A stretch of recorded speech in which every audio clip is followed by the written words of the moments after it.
welcome back to your professionally unprofessional Masonic podcast. How you doing, Andrew? Time for fellowship with Matt and Andrew. I'm doing well. How you doing, Matt? Yeah, hanging in there. Do anything fun lately? I had a nice day. Actually, I went and visited recently Silas Shepherd Lodge of Research. They were doing their installation when I was visiting. Super fun. And good news, we're both officially members. Woohoo! Yeah, I couldn't make it because it was opening day, but yeah, I know opening day of gun deer season that day, but I did have my petition in, so good to hear. They let us in. They let us in. There was no complaints. No one was judgmental or like, oh my God, not these guys. Well, that's their own fault for letting us in. You guys are about to learn. They did say, like, oh, the time for fellowships boys are here, and here they come. And so it's kind of funny. But yeah, it's super cool. I'd only visited Silas one other time a long time ago. And I turned my petition in then, but I keep missing their quarterly time slot. Like, it always, for some reason, has had a conflict with something else that I had going on. Yeah.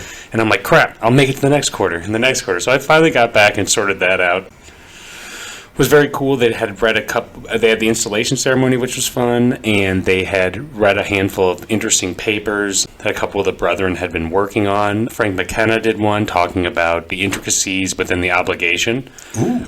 And Napoleon had done one on like what you need to do to develop as a Mason. Ooh. Which is actually, I have both papers. You get the papers when you go there, which is nice to bring back for education. I was just going to drop them on the counselor's desk. Nice. If he had his proverbial desk. I don't think Right. Yeah. I'm sure Joe will appreciate that. Just put in the backlog of things if you need a pull from. Yeah. So, yeah, it was very cool. I really like the Lodge of Research. They put out their Pharos books, if anyone has heard of those. Combine, or if you haven't heard of the Research Lodge at all, they basically every 2 years will combine all their papers into a book. Oh, nice. And it's like lots of short form, so anyone who's doing education at lodges, these Pharos books, you can find them at Silas Shepherd's website, or you can buy them from them direct if you go to Silas, or you can get them on Amazon, I believe, as well. So there's a lot of places you can get these books, and I have a handful of them, and you can buy them paperback, or you can do hardcover, and you can buy full sets. And so if your lodge is ever looking for education, it's honestly you can pick them, you can plug and play with all their papers. Awesome. Yeah, I do have a handful of those at home as well. I should dig into them a little bit more, but been a little busy lately. The reading's kind of put on the back burner a little bit, unfortunately. However, I have been listening to. I downloaded the audiobook version of the Better Nature of Our Angels. Okay. That one about Masons in the Civil War. People always go on about that book. Yeah, I've listened to some of it so far. It's pretty good. There's a lot of information in there, a lot of dispelling of some things that may not have happened. Like some Masonic myths type of stuff. Yeah. And, some confirming of other ones. It's been a very interesting listen in this case, since I'm not actually reading it. But yeah, it's like a 6-hour audiobook, so not bad. I mean, people are always like poo-pooing on listening to books, but they've done the research, and it basically is the same effect as reading. So, like, if you're not able to have the time to sit down and read, and you want to do it when you're like driving to work or something, using audiobooks is a perfectly great alternative, and you can really get through a lot of books that way too. Well, as you know, I drive around all day and work by myself pretty much all day, so I'm pretty much constantly listening to podcasts or something. So I think audiobooks are going to end up in the rotation now as well.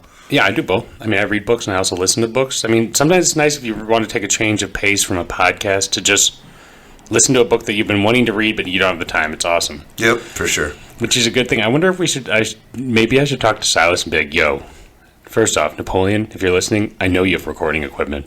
Right.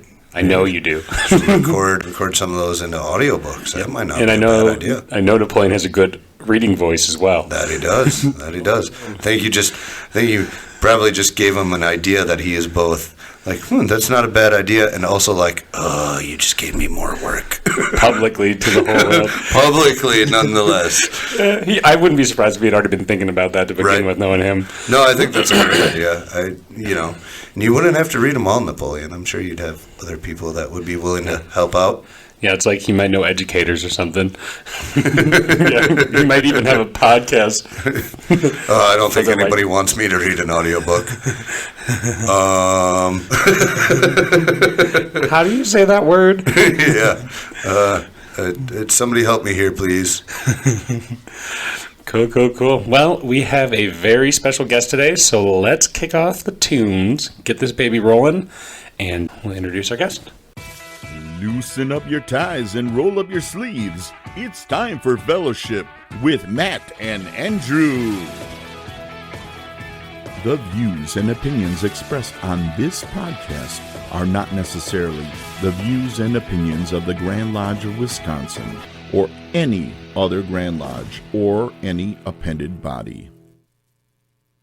All right, roll them on in, Matt. All right, so today we have Worshipful Brother Dave Reed with us from South Shore Lodge number 3. He's a proficiency man here in District 12, and honestly, I'm just going to kind of plug this here. Probably one of the best ritualists I know. So happy to have you here today, Dave. How are you doing? I'm good. How are you guys? Doing good. We're happy to have you on. I'm happy to be here. So let's kick you off with the hardest question, which is the easiest one. What brought you into Masonry? Why are you still here? What do you enjoy about it? And yeah, just give us a little bit of your Masonic background. Isn't that like 3 questions? Yeah, all at once. Andrew likes to call multifaceted questions one question. Right. Clearly. Yeah, all right. Well, what brought me into Masonry was we're friends, really. I had a lot of friends that were Masons. I knew a lot of young men who were Eagle Scouts, as I am, and just from years of knowing the guys and them talking about it and hinting at it, and came to a time in my life where, sounded like a good idea. Just pull the trigger and do it. Right on. So I'm as active as I am because I find that, it's very fulfilling and rewarding. Helps remind me to continually improve myself and to do what I can to help my brothers improve themselves too. Very cool. Right on. How old were you when you became a Mason? Old. 35? No, okay. Me too. Yeah. So That's not old. I feel like that's a pretty common age for a lot of men to find Freemasonry. yeah. Yeah, I feel like a lot of people we see coming in are like mid-30s or early 30s. And you'll get you get the both sides of that bell curve too, a little bit older guys, a little bit younger guys. But I feel like it's usually like when people are in their 30s, they start to be like actual settled adults. They're like, Yep. I'm going to go do some weird thing. I think I think you bring up a valid point there when it comes to like age stuff. Like, yeah, I feel like by the time you're in your 30s, especially if you went to college, you've settled, you've got your routine, your life becomes a little more stable because you're probably in a career field you're going to stay in versus whatever you just start straight out of college. I feel like that's just kind of like the comfort zone to slide into being part of an organization. You're probably not moving around as much, Right. whereas like when you're in your 20s, you're in a new place like every year. Right. And you're like, I don't know where I'll be living. I'm always moving around between roommates and all that kind of stuff. Yep. Cool. So you are a proficiency man. What motivated you to start kind of working towards that goal? Well, at South Shore Lodge at the time, there were a lot of older gentlemen who were at one time very good at the ceremonies and with their esoteric work. But of course, being a little bit older, the memory and those kinds of things become more difficult. So it was out of necessity. And then I also happen to have a really good memory. So I'm able to remember things very quickly with a high degree of accuracy, and with my background, I know a lot of those weird words that Matt can't pronounce that we often find in our esoteric work in the ritual. And so because I could, it became one of those things I should. So What was your what's your favorite part of ritual? What's your favorite thing that you've had to memorize? Or what's your favorite role to play while maintaining your obligation within the degrees? I know you do a lot of stuff. the staircase lecture, by far. Oh, yeah. That's a good one. And then, of course, the extended version of the Liturgy, the Dewdrop Lecture. Oh, I love when you do your dewdrop lecture. You're the only person I know who does it, at least that I've seen do it around here. I'm sure other people are doing it too. Yeah, it's been done. There's especially a at handful. Yeah. There's a handful of people that do it, but the staircase lecture is on my list to learn, but I feel like there is a lot of big words in there I might not be able to say. This all just goes back to the time I said universality, isn't it? You're just picking on me over that. It's fine. I can't say any Wisconsin names for some reason when I'm on the podcast, so it happens. Yeah. Oh, there's some tongue twisters in there. I don't blame you. Yep, that there is. I do have an interesting question for those people that are maybe just starting to learn parts or have been at this for a while and want to learn more parts, but are like, every time I learn a new part or a new thing, something else goes out of my brain. How is it that because I've seen you on no more than a couple days notice, sometimes the night before, be able to come in and do a lecture. How is it that, what is your routine for keeping that stuff at least somewhat fresh in your brain that you can kind of pull it out whenever you want? Well, there's no real secret. Hard work, of course. But typically when I practice, I will practice a lecture, let's say, that I'm trying to learn. Like for our entered apprentice degree we're doing tomorrow night, I'm working through the charge. That was another one. It was just a couple days notice. And that one's not too bad. So first, you should always break it down into sections or steps. Also, when you practice, or when I practice anyway, I do the whole thing. I will, when I have time, I'll repeat whatever it is I'm trying to learn. I'll repeat that over and over and over again, a few times. But then I will go all the way back to the very beginning of the degree, and I will do the whole degree beginning to end. Yep. The whole thing, every lecture, everything, even things I've learned in the past. And I've learned that helps me out a lot. It does a couple of things. It helps me remember the order of things. It helps me remember those pieces that I don't do that often. It helps me remember those because I'm doing them while I'm also still learning something else. So there's that distraction factor. It helps me learn it better and helps it stick in my mind a little more. And sometimes, what I'll do is I'll break it into just the lectures. I'll do just the 3 historical lectures, or I'll do just the 3 charges, or I'll do just the 3 circumambulation prayers. I'll do those, the 3 prayers, or the 3 lectures, or the. Right. So I'll do it that way as well sometimes. So I mix it up. And I will, on occasion, do the whole thing beginning to end. Right on. How often would you say you're looking at it to kind of keep that stuff fresh? Is it something you touch on daily, or once a week you kind of run through stuff, or just when needed? In the beginning, it was probably every couple of days.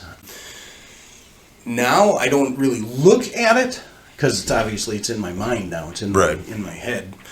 So probably once a week or so I will go through and I'll pick one, whether it be the entered apprentice, the fellowcraft, the master mason degree, and I'll do that maybe once a week when I'm sitting there, watching TV with a girlfriend or something. It'll be, I'll just not interested in what's going on the TV, and so just in my head I'll just work through it. Yeah. You have a similar routine somewhat to me as to the way I do it. When I'm looking at stuff now, and I didn't at first, but now as I've progressed through the chairs, when I'm looking at stuff, I do everybody's part, not just the chair I'm going to sit in. I do everybody's part all the way through, because then it keeps, if I ever have to fill in somewhere in a different chair, those parts are still fresh.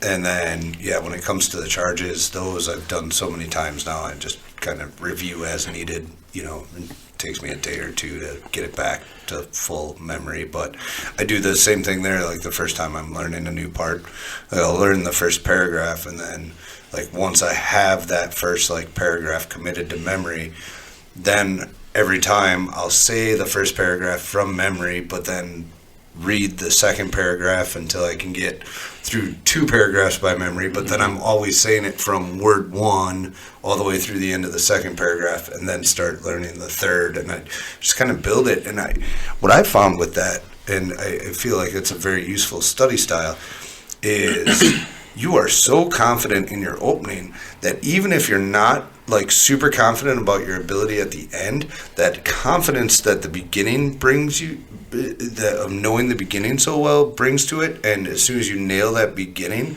you carry that confidence all the way through to the end.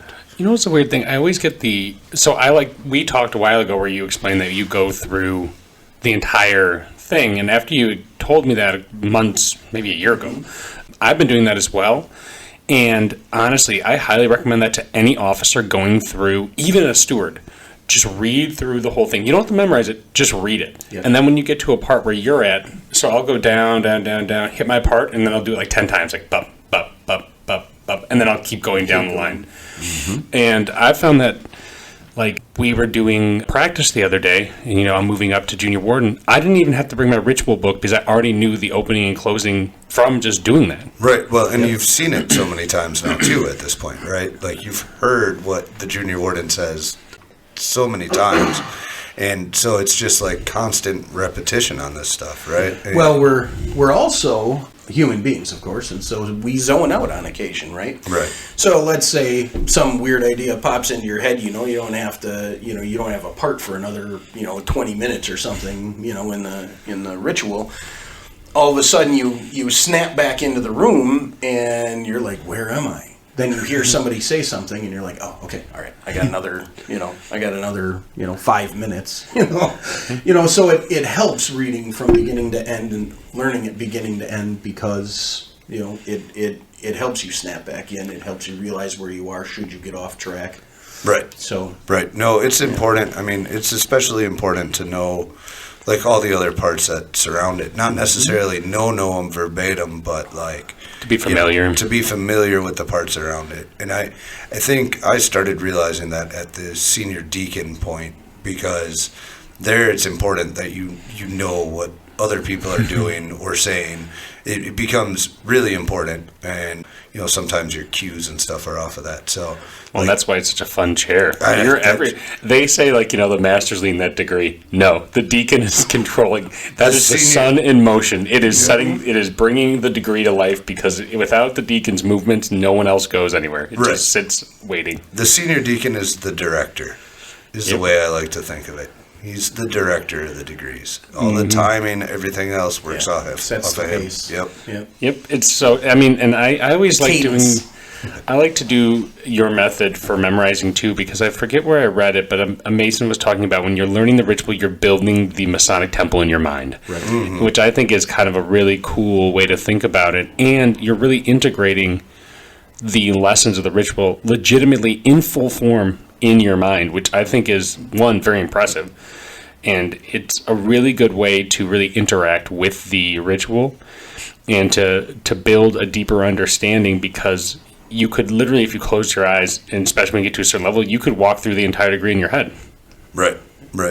And I think that's part of the reason I push, like, new guys that want to learn something. I tell them to learn the charges, because that's probably the part they remember the least about. So they really get to refamiliarize themselves with it and learn a lot about that charge, which at some point we'll go back and finish the charge to finish off that series of stuff. But I feel like that's a good part to start somebody learning on for multiple reasons. They're typically a little shorter and easily accessible, and there's no cues, like you're just at the end, you're just gonna do it. Yep. Easy peasy. And I know when I started doing them, I was so monotone and flat and everything else, and then once you get this stuff just committed to the point where you don't have to think about what you're saying anymore, it just kind of happens, you start to become more animated.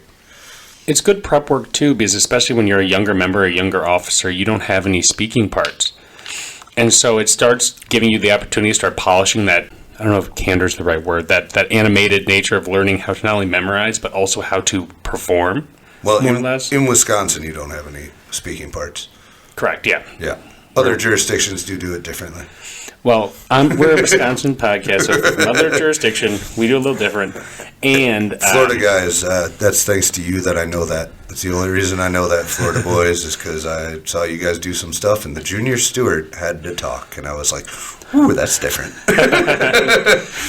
Yeah, but I mean, so I think it's good here when we do it that way. And also, I really want to start getting the newer members engaged with their ritual book, too. Yep. And start flipping through it. And, you know, if you let a younger officer just learn their rod work and then sit on their laurels, when they get to the next chair, they're going to be like, oh my God, I need to actually, it's like overwhelming when you're Right. like, oh my God, I have all these new parts.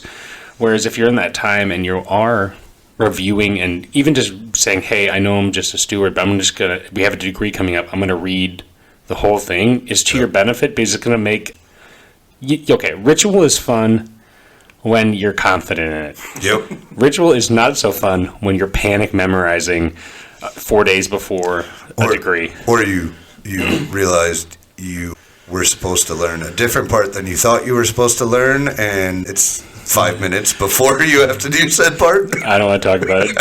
Dave was there. Or all of a sudden somebody, doesn't show up for whatever reason, and everybody has to play musical officer chairs, And, Yep. That's what the past masters are for. Sometimes, yep. Sometimes that would be what they are. it happens. So I have an interesting question. I like to ask hard questions to really draw from your old mind. How long have you been a Mason for? That was a little dig there. I think. There are days. I think he meant to say your wise mind. Yeah, I'm sorry, my Freudian slip. Here we go. There we go. How long have you been a Mason It's getting for? thick in here, man. Just about 10 years now. Just about. So over the last decade, what would you say your most memorable experience is that you've experienced within Masonry, or what's the biggest lesson you've gained within Freemasonry? Okay, I'll take the or. Biggest lesson is, one, to vigilantly be myself. For a long time, I kind of hid in the background. And I'm not much of a crowd person, and I'm not much of an out front leader. I know people who are, of course, being an Eagle Scout, I know many of them. But, there are many Eagle Scouts out there as well who are not. They're more lead from within, like I am. And I have either, basically hidden, who I am, my skills, my abilities, my knowledge, my perspective, which most of you all know is very unique, it seems. And I've learned not to hide that, to develop that further, and to continually improve myself, regardless of what it is, right? Sometimes it's my particular career, sometimes it's money, sometimes it's my relationships, sometimes it's, there's always something to improve upon, or if you're already good at it, to get even better at it. To keep polishing and growing. And also the reason for that, because the more you learn, the better you get at something, the stronger you get just in general, the more you have to offer other people. You're better at social discourse. They then can benefit more through your experience and knowledge and skill. I think that Masonry does do a good job of giving people the confidence in themselves to know that they do have value and that they have a responsibility to share that value with the world too, and their people they care about, and their friends, their family, their brethren. Yep. Sorry, everyone, I'm dying. So You are not. Jeez. I don't know. I can't stop coughing. I think it's a game over. You got a little cough. But yeah, no, I tend to agree that I think that one thing I really enjoy I've been a mentor in Masonry since I started. I was going for the perfect Ashlar, and then I mentored like 4 people, and I just never turned in the paperwork, and now I aged out. So in my heart, I have the perfect Ashlar, but I think I can't get any more. But either way. The Ashlar Award? Yeah. Yes. Yeah. You and I have similar experiences with that. You didn't turn in your paperwork, and the guy I was working on it with got courtesy worked his MM down in Florida. Ditto. By the way, I never turned in my Ashlar Award paperwork either. Oh, jeez. But the thing that I've enjoyed is when you see some of these newer guys coming in, and they are one type of person when they come in, and they're like, and then watching them through time start to become very confident and start to, being like, I do have skills I can bring to this lodge and help and do things, and start getting to work and seeing them like coming out of their shells and, really developing as, young men or old men or whatever you want to call them, developing as Masons. And it is super cool as a mentor to see that type of stuff. And I think that a lot of that's similar to your experience there, where people are like, I don't have to be ashamed of being different because we all meet on the level here. Right. Exactly. Or like in the case of me and Andrew, he goes from being mildly annoying to being my best friend and co-host.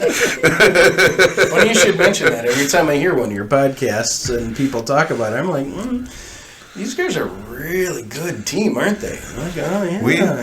Better than they like to admit, I think. That was the year in the kitchen. That got us over the hump. I'm just trying to figure out why all my guests come on and be like, I didn't like Andrew at first, but now he's awesome. What the heck did I do to deserve this? Because I didn't say that. He didn't say it. He's the first one. You grew and became more confident, like we were just talking about. I love your quirkiness. I think awesome, I just think that people think I'm annoying at first because they like it too much, and then the next By the way, for the record, I did say mildly annoying. Jeff's more mean about it. See, I wanted to kill that kid. I was like, who is this kid? Now he's like one of my best friends, and you're like, okay, thanks, dude. Stop telling every stranger you meet that. He means well. We all love you, Andrew. You know that. He's a deep thinker, this Andrew fellow. He can be. I dig it. Totally. He can be. That's awesome. It's the ADHD. I have to feed on information to stay, give my serotonin up. So it's compulsive. On the average day, him and I are like communicating through 3 different methods. Like we'll be talking on Discord, and then the officer chat text message will go off, and then we'll be like sending messages to each other back and forth on TikTok about something that's going on over there. And sometimes they'll be in the same 5 minutes. It'll be like, I set up a TikTok over here. We responded to something over here. We responded to the officer chat. I'm like, why don't I consolidate these? Right. Weird times. Yep. Oh, yeah. I'll message them in Discord about something that we saw on TikTok. I hate when you do that. I'm like, no, we got to consolidate that in the right space. Yeah, but you can't send screenshots in Discord or in TikTok messaging. Oh, so that's why I had to do it that one time. All right. Let's get back to our guest. Yeah, we went on a side trip about our Dave's bromance. not here, man. Right. So, as you know, Dave, because you've listened before, every time we've had a past master in, since I'm coming up on, well, this podcast will come out 2 days before I get installed as Worshipful Master. Yeah, that day's coming up really fast. Congratulations, by the way. Thank you. Appreciate it. It's a big thing. It is. So. And I'm trying to gain as much knowledge as I can going into it. So I've asked every past master what their biggest piece of advice would be for somebody new going into the East. Don't get elected Worshipful Master in the Corona year. Oh, yeah. Did you have? Oh, that was fantastic. Was that your year? Yeah. Oh, man. Yeah, that was great. Yeah, so interesting part about that leads into my advice to you, since, my plan and prep and everything got completely blown out of the water. I mean, just completely destroyed. Right. The advice that has been given is previously on these previous podcasts is dead on. Communication, setting expectations, and planning. Now, to that end, I strongly encourage anybody who is going to be Worshipful Master, or potentially even has designs to eventually be Worshipful Master, read the Senior Warden's Handbook. Ooh, I would agree. It is fantastic. It is very long, but it gives a lot of fundamental and foundational information that is great to know. It helps you understand what all the different chairs are supposed to be doing in the actual business side of things, not just the degree work. Right.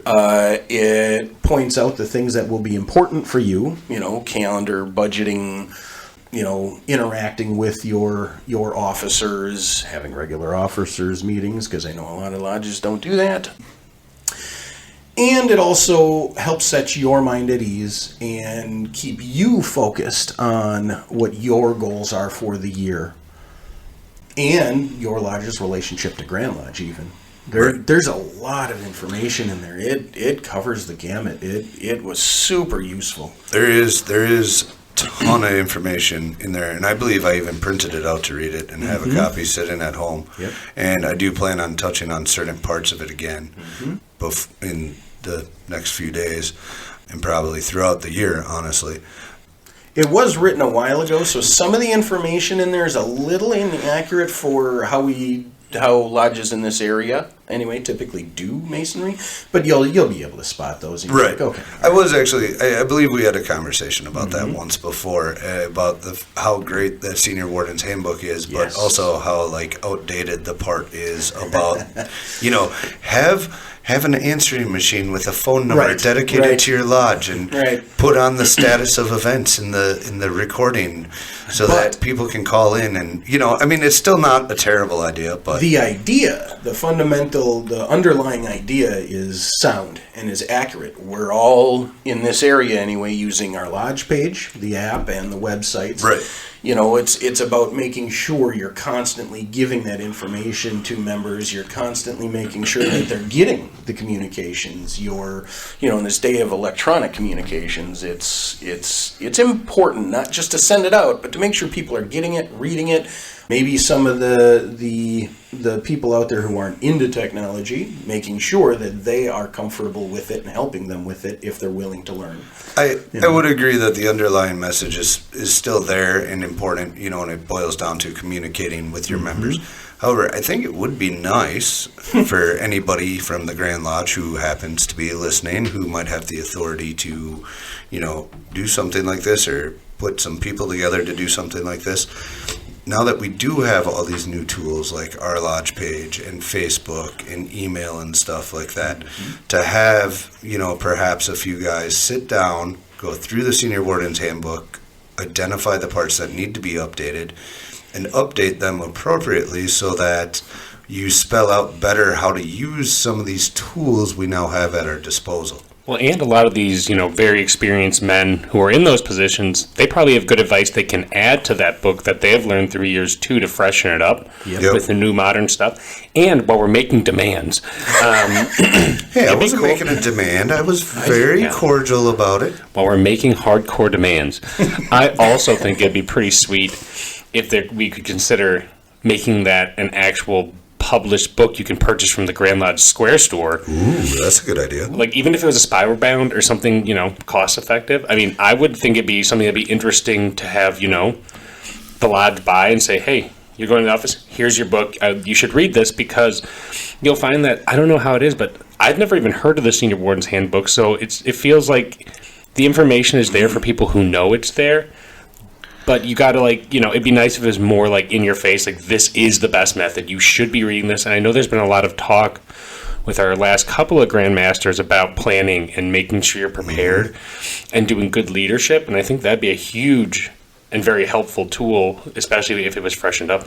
I only knew about the Senior Warden Handbook because of the gentleman sitting across the table from me.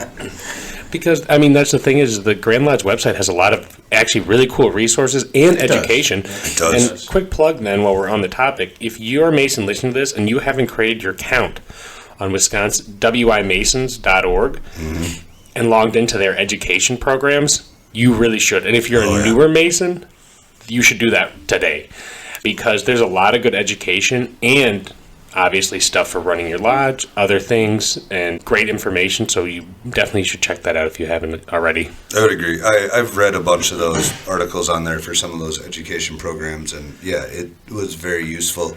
And it really did a nice job putting it together with the, showing you how many of each section you've completed and stuff like that. So I would also recommend to people, especially another thing, and I'm sure Dave would agree, before you get to the east, preferably before you get to a warden's chair, would be to make sure you take a look and do the Wisconsin Masonic Code Correspondence course. Absolutely. Yep. Especially nowadays. Yeah. Well, and honestly, the course, it seems kind of intimidating. So if you haven't done it yet, and it can seem kind of intimidating, it's an open book test. So honestly, you can read as much as you'd like, but the test is actually designed in the searching for the correct answer. You're learning the code because you're reading the important sections. So they've identified the questions that you need to answer are sections they'd like you to know. So by reading that, you get a good overview of very important things. And, if you have the time, read it front to back. Lovely. There's nothing ever wrong with that. That's universally helpful. But if you don't, you can just go and search around and answer the questions and still learn quite a bit about the Masonic code. That's very helpful. If nothing else, at least the structure of the document itself. So if you have to go search for something later, you know right about where it is. Yep, you at least know how to look for something inside the document. Yeah, I have the code on my phone. Like, you don't download it. You don't have to know everything, but it certainly helps to know where you can find out. Yep. So before I took that code course, whenever I had like a weird code question, I would just text a past master or a lodge, and eventually he's like, "Dude, all I am doing is going to the code, clicking Control F, searching for your word, and then I just read it in the code. You can do this yourself." And I was like, "Oh yeah, I guess I could." But I kind of like when you do it. Right. I kind of like seeing what kind of other wisdom you're going to bring along with the answers straight from code, Well, that's interesting advice. I think that's a good and solid advice. And honestly, I'm going to download it and start probably reading it now. Yeah, I started reading it my junior warden year as well, I believe. I wonder if we should do a podcast episode on some of the takeaways, especially on the responsibilities of the chairs. Yeah, we could take a look at it and do that. I would say Strongly agree. That might cover multiple episodes, because I feel like you could do your on the floor chairs one episode, and then once you get to wardens and worshipful, that would be longer conversations. And at the same time, we could talk about the importance ritualistically and administratively, and then we could have episodes till next year. Dude, we don't have to talk about anything else, guys. Buckle up. We're just talking about chairs. We still got an MM charge episode to do. We can't deny our listeners the last charge. Everything's getting canceled. The one part in there I thought was interesting, being the secretary of my lodge, is that when you read the actual, duties or expectations of a secretary, you'll find that lodges these days lean very heavily on their secretaries, more than is necessary or maybe even should. And I think, a lot of times that comes from, honestly, a lot of my information on what a chair should and shouldn't do, their responsibilities, is lodge to lodge. Yes. And that's true. It is just a guideline, unless it's specifically mentioned in code. That's a good point. It would be a nice reminder to lodges to reevaluate what is actually recommended, because sometimes things have gotten a little wonky. Like, I've been seeing some officers wearing 3 hats, and I'm like, we need to make sure that the officers in their chairs are engaged in the way they are prescribed to be, to get the most benefit out of that too. So I think, that's why I want to do an education on this podcast, to really start to, and I want to examine it too. I hear so much mixed information. Is the Tyler checking the door? Is the other person touching the door? Who's checking the new guests? Blah, blah, blah, blah. Some of those questions do legitimately have multiple answers. Yes, depending on how your lodge is situated and when, and right, and when you're talking about, and So, but no, that one, the Senior Warden's Handbook, is something that it would be fun for us to sit down with and kind of go over and pick some stuff out of and talk about chairs and stuff like that for sure. Just out of curiosity, Dave, did you happen to read Cloudy's The Master's book before you went into the East at all? No. No, as a matter of fact, this is the first I'm hearing of it. Oh, yeah. It's a thing? Yeah. It's Carl Cloudy, right? Brother Carl. Yep. Same guy that wrote the little books for each degree. Yeah. He wrote one of those little books to help you get ready and kind of outline being Worshipful Master. Oh. It's called the Master's Book. It was given to me as a gift back on my birthday in January. Now, I know we talked about the Senior Warden's Handbook being a little outdated, and now you grab a book from the 50s, and you definitely have to try to figure out what his underlying message in context of what they had at the time versus what we have now is. But that's another good read. Good. Yeah, what do you think your biggest takeaway was from that book? I was curious about that book. There's a lot. I would say the biggest takeaway was actually something we talked about on the last episode, and leadership styles, and using the appropriate leadership style at the appropriate time. That's a big one, man. I can tell you from years in scouting, that's a lot of people don't know how to do that.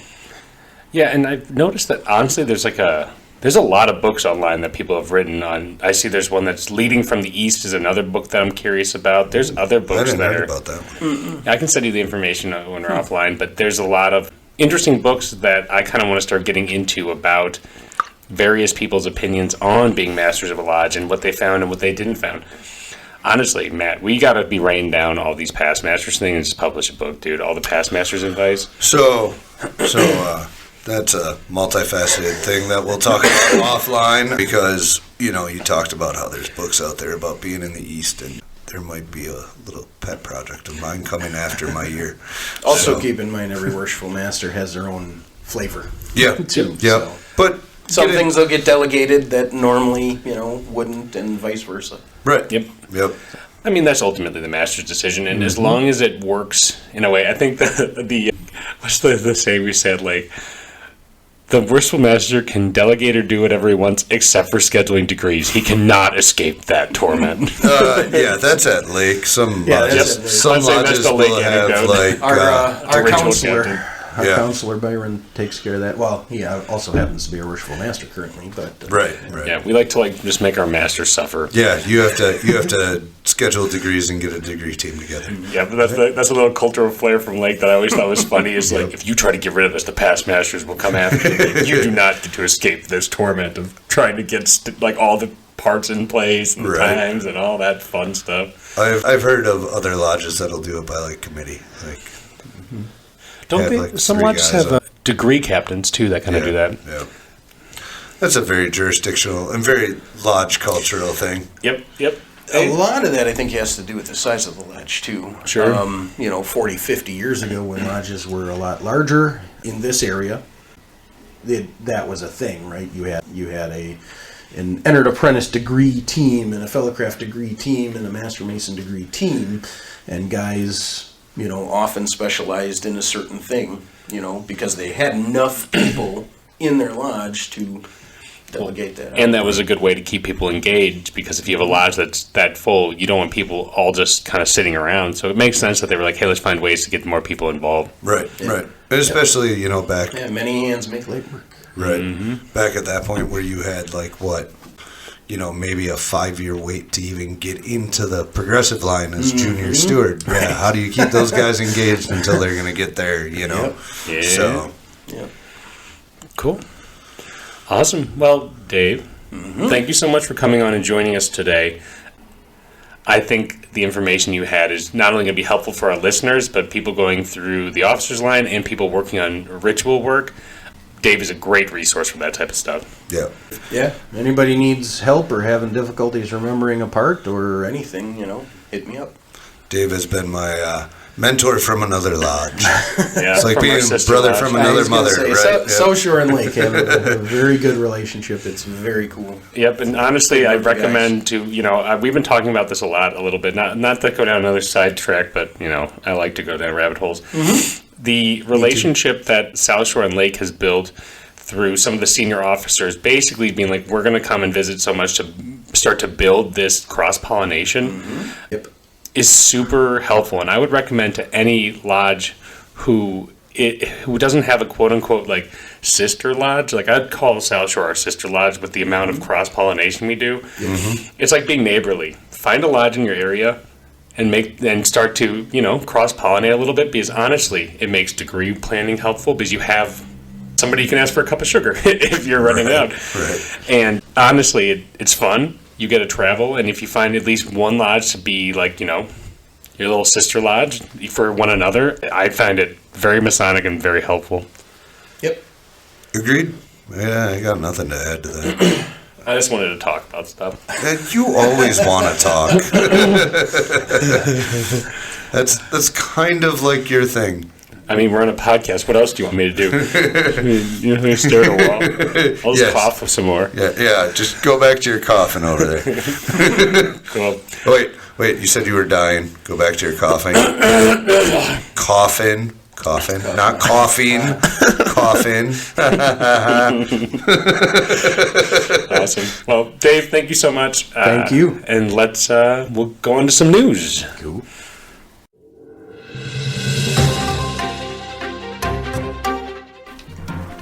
All right, let's talk about a little bit of news today. News. For my news, I'm going to actually talk about something that has been going on all year, but I want to bring attention to once more.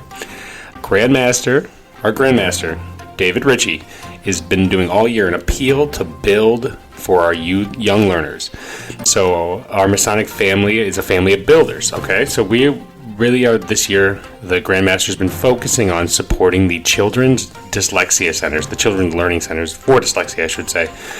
This is a really, really cool thing that we've been doing this year. Personally, I have dyslexia, so for me, this is, it hits close to home as being something that is important and a great way to get back to our communities. And, as we're getting towards the end of the year here, Christmas is kind of a giving season. It has that vibe. I would strongly recommend to our brethren that we support and help through the Masonic Acts of Kindness program. I'm sure you guys have all heard of it. It's something we're very proud of. We do a lot of great work. So this year, the gifts that will be again matched through a challenge grant from the Foundation's Glenn and Gertrude Humphrey Fund. And so, it's going to be a good opportunity to really, really make a good impact for the children's dyslexia centers. Awesome. Very, very cool. Let us move on to some events. You want me to start the event? Yes, sir. All right. December 9th, Lake Lodge 189, installation of officers, 1 p.m. at the Lake Masonic Center. If you listen and you like Andrew and I for some inexplicable reason, please come see Andrew get installed as Junior Warden and myself as Worshipful Master. You might even have a chance to watch Matt cry. That might happen. There might be more than a few people crying in the room that day. We have a very close line, so it might get a little emotional. Yep. It's a good problem to have. December 15th, West Alice Lodge, number 291, has their installation of officers. December 16th would be Breakfast with Santa at Lake Lodge, starting at 8:30 in the morning. Come get some free pancakes and eggs, and bring the kiddo to see Santa and have a good time. Yep, and a good reminder. So on the 16th, he'll be reading a second here, a bunch of installations that'll be starting in the afternoon. So why not grab some breakfast with brothers and have a whole brother day? Start out with a solid pancake breakfast. I can't guarantee that if you're an adult, you'll be allowed to go sit on Santa's lap, but you could always try. So on that note, also on December 16th, Washington Lodge 1776, number 337, has their installation of officers at 1. Oregon Lodge, number 151, is doing theirs at noon. And on December 18th, Daylight Lodge, number 358, is doing theirs at 10 a.m. I think Burlington has one too. I'm not sure why it's not in the journal, but let me quickly grab that information so I can plug their time for you guys. I do believe we plugged that on our last episode, yeah. So I'm going to make sure people are aware of that. Their installation of officer is also on the 16th. That's going to be at 3:33 p.m. They're doing their full installation. So, you guys heard from Trent in one of our last episodes. He's over there, so you can go visit them as well. Another great installation during our installation season.